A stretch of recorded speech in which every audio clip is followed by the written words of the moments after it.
Hi there. Um, I had a request recently to discuss sort of differences between big bands and small groups. Now, this is a subject I've talked about a bit in the past, but I thought I would just um, put down a few thoughts and then maybe I would post a couple of examples.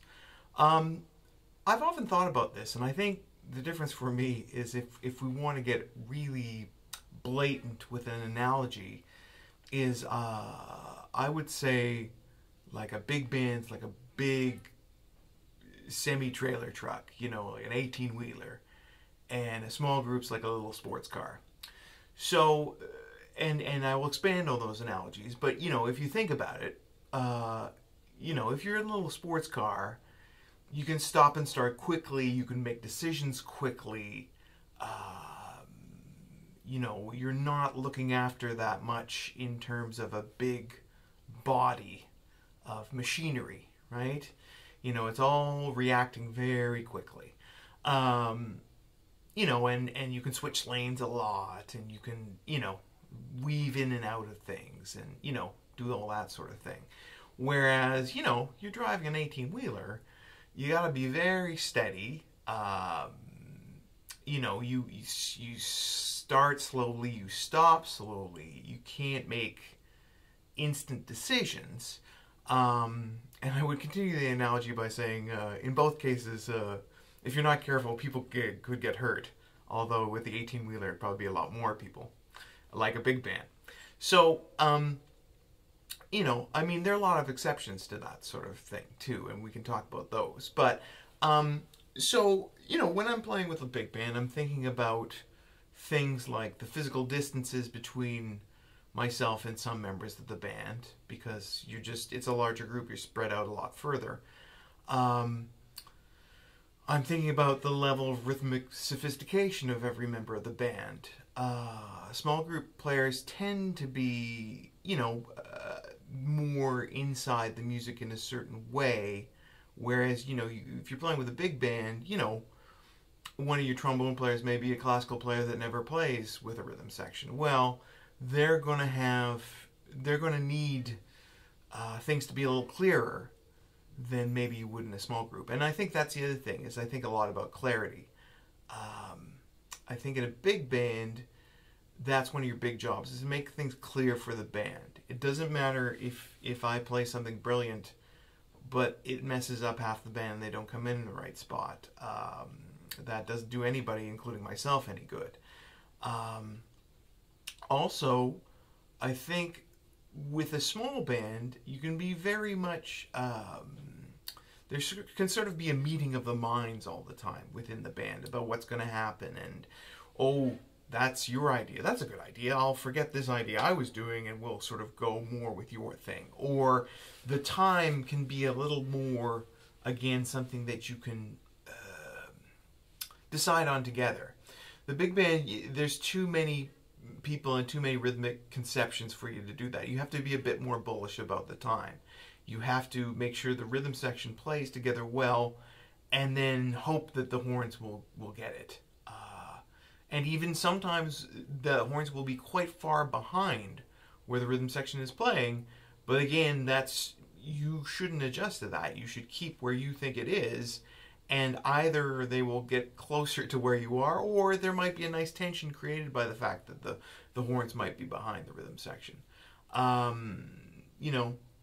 So you're always working with those sort of issues. I find a lot of really good big band players sort of aren't willing to relinquish some of their agenda in a small group, and that causes issues, and sort of overplay figures and make things sort of too big, which is certainly something I've done in the past.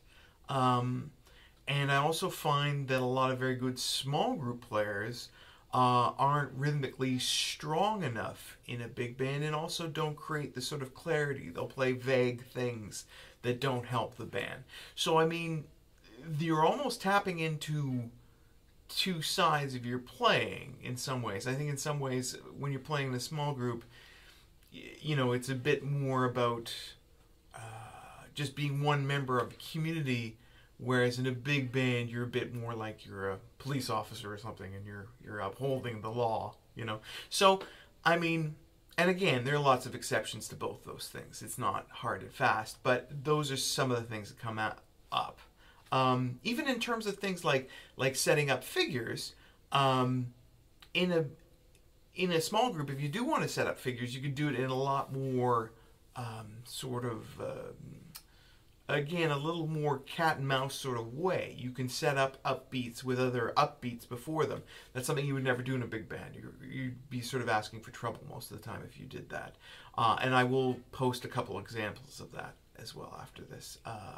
But some you know, Max Roach is playing with Charlie Parker comes to mind, or Philly Joe Jones. I'm thinking of one tune he played with Bill Evans in particular. Anyway, I'll post those.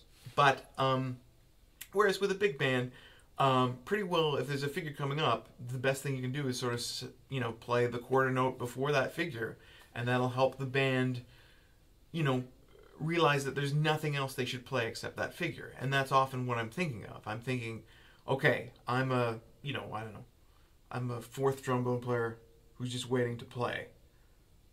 And I have to pick the and of 3 out of nowhere. Well, what's the drummer going to do that's going to help me do that? You know, so if I play some weird vague thing, if the trombone player doesn't make the and of 3, well, they're not the only one at fault. So those are some things to think about.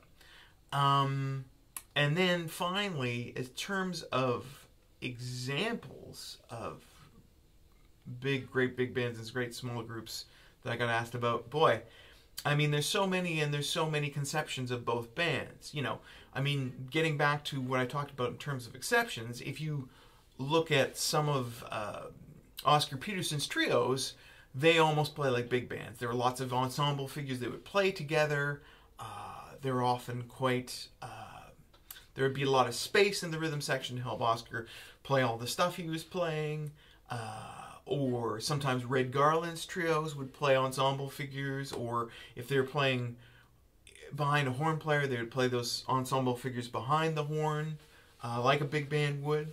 And same, you know, if you listen to a more sort of a currently playing big band like Maria Schneider's band, they often, the rhythm section can play quite loose.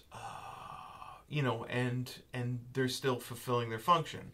So, you know, as far as great classic big band, I love, you know, any of the Count Basie stuff because it always swings really hard. Any of the Mel Lewis big band. And then on the other side, like Buddy Rich is playing, I love that stuff. The Monk at Town Hall stuff is great. So there's lots of great stuff. Same with small group bands. Any of Miles Davis's bands. Any of John Coltrane's bands. You know, like most things, you know, listening really provides the key. You know, so those might be some examples of things to think about. And I'm sure I've forgotten a couple things, so I'll probably put in print in the blog a couple of things I've forgotten. But, you know, whether you're driving that big Mack truck or you're driving that, you know, little sports car with your drums, you know, you want to view each situation of what the music needs, whatever that is, and it's going to change all the time. So there's a lot of areas where they're similar too. You know, you need to have nice strong time feel, play tastefully, have a good sound on the drums, be sensitive to the soloist. Oh, that's one thing I was going to say just before we stop too, is the other thing to think about too, and this is a way in which small groups and big bands are similar, is that once the horn, all the ensemble playing is over and there's a soloist, you're a small group again anyway, which was sort of what Mel Lewis used to talk about. And I think that's an important point too, because I remember sometimes I would be playing with a large ensemble and a solo would come up and I would still be sort of trying to play the arrangement more than I was playing with the soloist, and that really isn't on.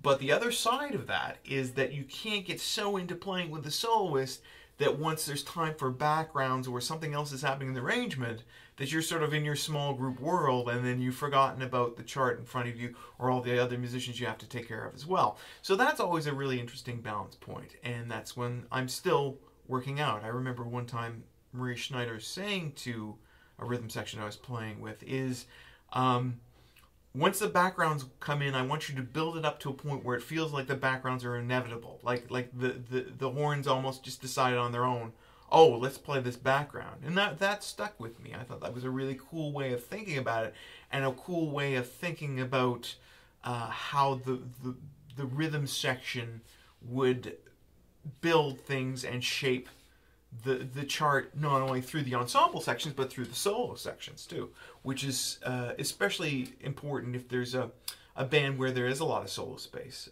John McLeod's band, who I'm playing with tonight, certainly is an example of that. Okay, so I think that's my spiel for now, but if I've forgotten anything, I will put it in print, and I will post some examples of sort of what I think about our classic big band setups of figures, meaning rhythmic figures, or classic bebop setting up of figures, or sometimes playing counter to the figures too. I'll post a couple of things about that too. So I hope that helps. It's as always, whether the size of the band, just try and play the music. Okay, so thanks a lot. Bye bye.